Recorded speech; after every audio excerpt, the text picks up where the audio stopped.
Cosea Group est installé à Lyon depuis 2007 et compte 27 collaborateurs. Création de sites internet pour les pharmacies d'officine, création et gestion de la communication et gestion du tiers payant. Cosea Group propose des solutions afin de permettre aux pharmaciens de se recentrer sur leur cœur de métier, le conseil et le service aux patients.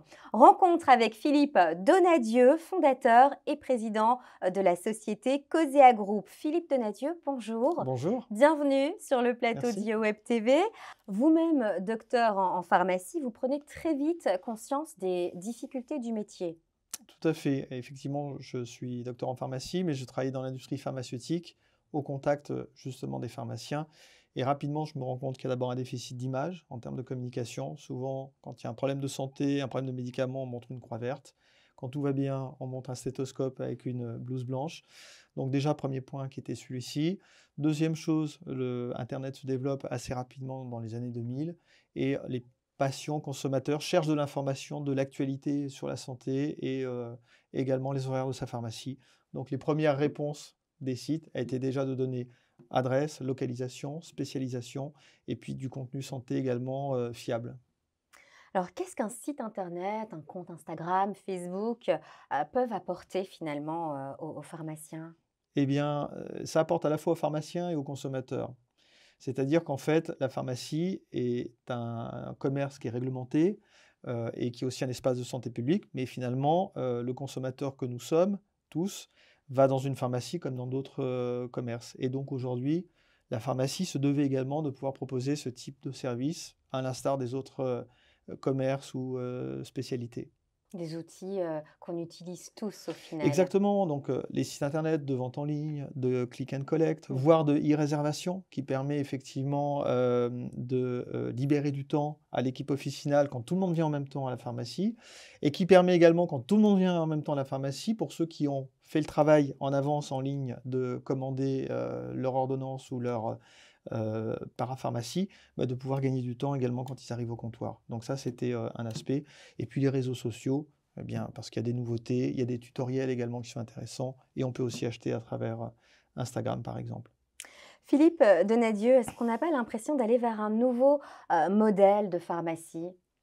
Oui, alors la pharmacie, elle a évolué et vous l'avez noté avec, la crise sanitaire du Covid, ça s'est accéléré. C'est-à-dire qu'en fait, c'est un espace à la fois physique et digital, donc on parle de phygital, en l'occurrence. Ça veut dire que la pharmacie est d'abord un commerce qui est réglementé, mais c'est aussi un espace de santé publique. Et quand je vous parle effectivement de la crise sanitaire, tout le monde a eu l'occasion d'aller dans une pharmacie éventuellement pour se faire, vacciner contre la Covid. Beaucoup de gens sont également allés faire des tests antigéniques au fur et à mesure pour, restaurer un peu de vie sociale, quand c'était Et nécessaire protéger les autres en cas et de doute? protéger les autres. Mhm. Beaucoup de gens ont aussi, accédé à des nouveaux services comme le télésoin, donc accéder à des médecins, en étant à l'officine avec le professionnel de santé et ça, c'est quelques exemples. Donc on voit bien qu'il y a une évolution de plus en plus vers du conseil de la pharmacie, par rapport à ce que c'était, par rapport à avant où il y avait, la distribution de produits uniquement. Alors, un gros manque à gagner pour les pharmacies en termes de temps et d'argent, la gestion des rejets des tiers payants. Oui, alors le rejet de tiers payant, en fait, c'est un service qu'on propose, ce qu'on appelle en B2B, donc directement à la pharmacie, qui lui permet de recouvrer les impayés. C'est-à-dire que quand Mhm. vous rentrez dans une pharmacie, en général, vous ne payez pas. Vous avez la carte magique, la carte Sésame Vital, et puis vous avez éventuellement une deuxième carte magique, la complémentaire. Le pharmacien fait l'avance, et parfois, ça ne marche pas correctement. Il y a un problème, une erreur sur la facturation. Et là, c'est la caisse, qui va lui poser problème en termes de remboursement. Donc là, il faut qu'il s'en occupe. Et comme on vient de voir, l'évolution du métier, elle est de plus en plus au comptoir et au conseil du patient. Ces tâches qui sont rébarbatives et pour autant importantes, ça Mhm. représente 10 à 15 du chiffre d'affaires d'une pharmacie.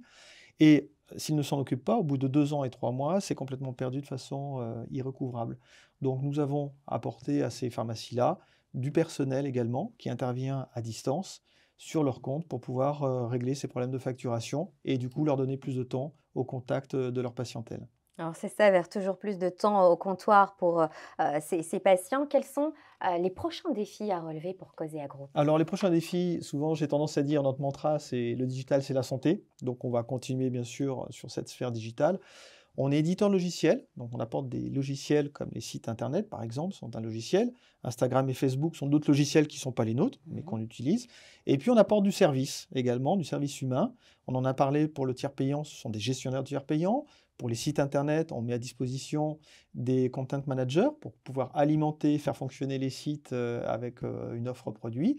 Et puis de la même manière, on a des community managers pour alimenter les réseaux. Donc on va continuer sur ces 2 territoires-là.